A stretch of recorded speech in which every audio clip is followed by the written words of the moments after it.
আসসালামু আলাইকুম বন্ধুরা, সবাই কেমন আছেন? আশা করি ভালো আছেন। আলহামদুলিল্লাহ আমিও ভালো আছি। তো অনেক দিন ধরে লং ভিডিও দেওয়া হয় না, চিন্তা করলাম তো আজকে একটা লং ভিডিও দেই। তো আজকে আপনাদের আমি দেখাবো যে আমার শ্বশুরবাড়ি বরিশাল, ওনারা ভাজা তরকারি কিভাবে খায়। তো ভাজা তরকারিতে যদি আলু দেওয়ার হয়, আলুগুলা এইভাবে কাইটা নেয়। এই আলুগুলা এইভাবে সুন্দর করে কষায় নিমু। এই দেখেন আলুটা আমার খুব সুন্দর কষানো হয়ে গেছে। এই আলুটা এইভাবে কষাইয়া সুন্দর কইরা এটার ভিতরে আমি পরিমাণ মতো জল দিয়ে নিমু। তো আলুটা অনেক সুন্দর কষাইতে হবে, মশলাটাও অনেক সুন্দর কষাইতে হবে। তো ওনারা এইভাবে রান্না কইরা খায়, তাই আপনাদেরকে আমি দেখাইতেছি।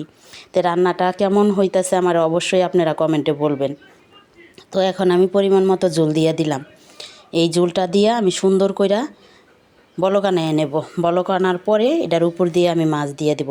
তো আরও কিছু কথা বলবো আমি সবার উদ্দেশ্যে, যে আমরা যারা নতুন পেজে কাজ করতেছি সবাই সবার ভিডিও দেখব, সবার পাশে থাকব, লাইক কমেন্ট করব, তাহলে আমাদের সফলতা কেউ আটকায় রাখতে পারবে না। কারণ আমরা যদি ছোটোর ভিডিও দেখি তা আমরা অনেক দূর এগিয়ে যাইতে পারবো, আর যদি না দেখিতে তো আর পারবো না। তো দেখেন এদিকে আমার তরকারিটার উপরে আমি মাছটা দিয়ে দিতেছি এক এক কইরা। মাছটা আমি আগেই ভাইজে নিছিলাম। এই মাছটা দিয়া সুন্দর করে এখন আমি ডাইকে দেব। ডাইকে দিলে এই ঝোলটা একটু থাকবো না, পুরাটা ঝোল শুকাইয়া যাইব। আর আবার চলে যায় আমরা আগের কথায়।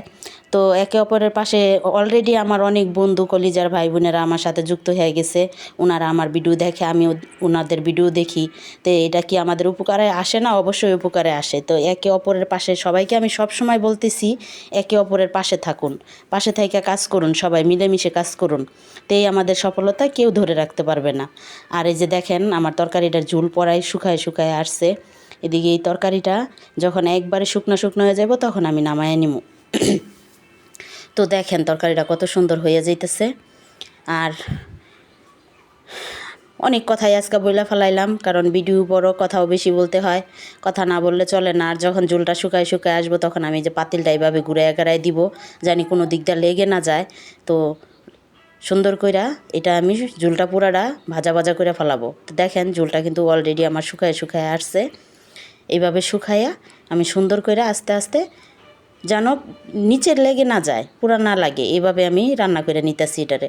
এটাকে বলে বরিশালের ভিতরে ভাজার তরকারি। মাছ দিয়ে আলু দিয়ে তরকারি ভাজা ভাজা করছি। তো দেখেন এই যে একদম ঝোলটা মাখা মাখা হয়ে আসছে।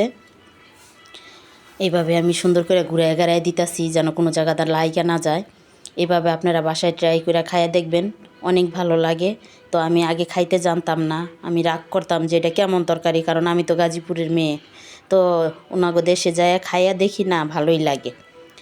তো এখন খাইতে খাইতে আমি শিখে গেছি। তো আপনারাও শিখবেন।